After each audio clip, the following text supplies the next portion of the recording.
What's going on, Flix Talkers? Welcome back to another movie review, this time for the Netflix film Fixed. It does come out on August 13th, 2025. I'm here to give you guys my honest early thoughts, as I did watch this movie over the weekend, and I'm not really into animated films, but I gave this one a chance, as there's a lot of voice acting names attached to this film, and it is a Sony animation, and once I hit play, I noticed the style right away. These people behind the camera, behind the art style, it was Ren and Stimpy, and I looked it up and it definitely was the people from Ren and Stimpy, so I was super excited. I looked up the director, Genndy Tartakovsky, and I saw that they were part of Samurai Jack, Dexter's Laboratory, and so many more cartoons. So once again, sit back, relax. I'm gonna let you guys know if this movie is for you or not. I'm gonna give you guys my pros and cons on if it is worth your time. So before we get into it, please hit that big thumbs up. Consider subscribing today, as I do more reviews like this, movie reactions, and live streams 3 times a week here on the channel. Okay, so let's get into what this story is exactly about.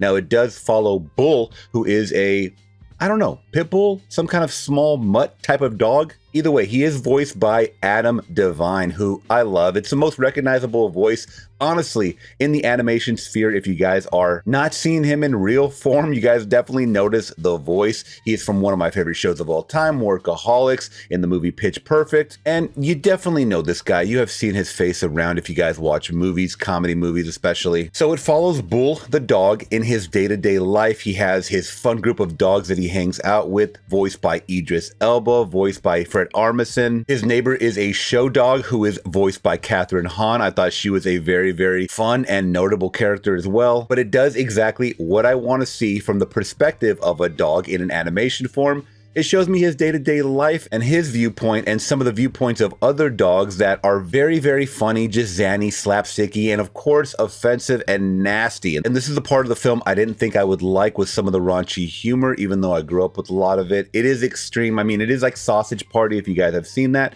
This is the reason why I avoided that movie, is because it does kind of conflict with some of the things that I really don't enjoy watching, is things that look like they're intended to be shown to children and then being the complete opposite with just offensive, rated R, sexual, and you're gonna get a lot of that. And I'm gonna be honest, guys, as the movie just kept progressing, I just kept laughing more and more and more, and I couldn't turn it off, even though the huge third act of this movie becomes a full-on dog orgy. Yes, a dog orgy, guys, done in animation form. I mean, you don't see any red rockets at all popping out, but you see a lot of dogs humping each other. You see some gay dog interaction going on. There's some conflicts and talks about that too. So it dives deep into a lot of sexuality. I mean, the film is called Fixed. And another subplot of just kind of a dog's daily life is that Bull is gonna get his balls clipped at the end of the day. He doesn't like that, so he decides to skedaddle and get the hell up out of there, be a free dog, so to speak, and roam amongst the city. But he finds out that, you know what,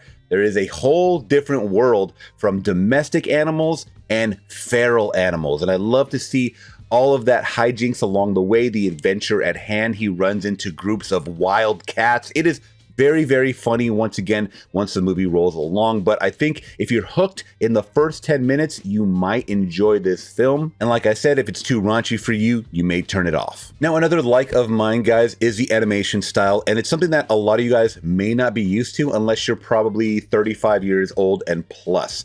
Once again, I did look up the animators behind this film, and a lot of them did work on Ren and Stimpy, and it does give off the aesthetic of a Ren and Stimpy show. So if you guys don't know anything about that cartoon or not familiar with that style, it may be a plus for you because you guys are getting introduced to it for the first time. But if you guys have seen Ren and Stimpy, you guys know exactly this style. It is kind of wacky, zany, just outlandish. Once again, it's, you know, a lot of expressive sexual nature things going on, dogs humping other dogs, dogs humping legs. I mean, there's a lot of humping going on in this movie. Now, with any animated film, and like I said, all the voice acting talent, I'm gonna have my favorites. So I think Bull, voiced by Adam Devine, as well as Idris Elba, who plays Rocco, and Kathryn Hahn as Honey, were probably my 3 favorites, if I'm being completely honest. You can tell that this crew definitely had fun with the roles that they were given, and I mean, it's not really going to be innovative too much. I mean, even the animation style is 2D. It's not 3D or anything that you guys are used to from Walt Disney or Pixar or even from like a DreamWorks Pictures. Once again, it's flat. It's just cartoon style that I grew up with watching daily on TV. Now, there is a message in this movie or an underlying theme of, you know, kind of just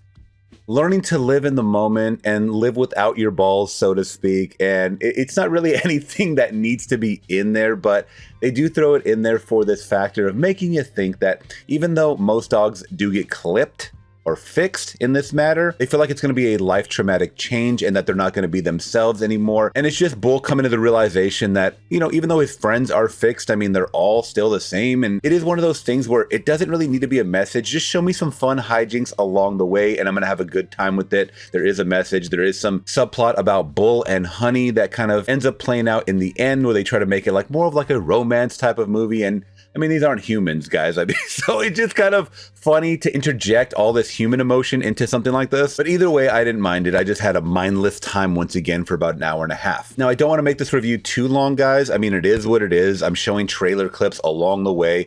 I think if you guys are into this animation style, once again, if you guys are into Sausage Party or this raunchy, gross out type of humor, probably a fun drinking type of movie, a fun smoking stoner type of movie, I think you guys will like it. And if you guys don't like humor like that, then don't even watch this because it's definitely not up your alley. And all that being said, I think I'm going to give Fixed from 2025 a solid 3 out of 5. All right, Flix Talkers, do you plan to watch Fixed on August 13th on Netflix? Let me know in the comments below. Big shouts out to Netflix for letting me watch this one early so I can review it and let you guys know my honest feelings about it. And if you guys did enjoy the video, please hit that big thumbs up. It's completely free and it definitely helps out these videos and the algorithm. Consider subscribing today for more reviews like this, movie reactions, and live streams here on the channel. I'll catch you guys in the next one. I'm gone.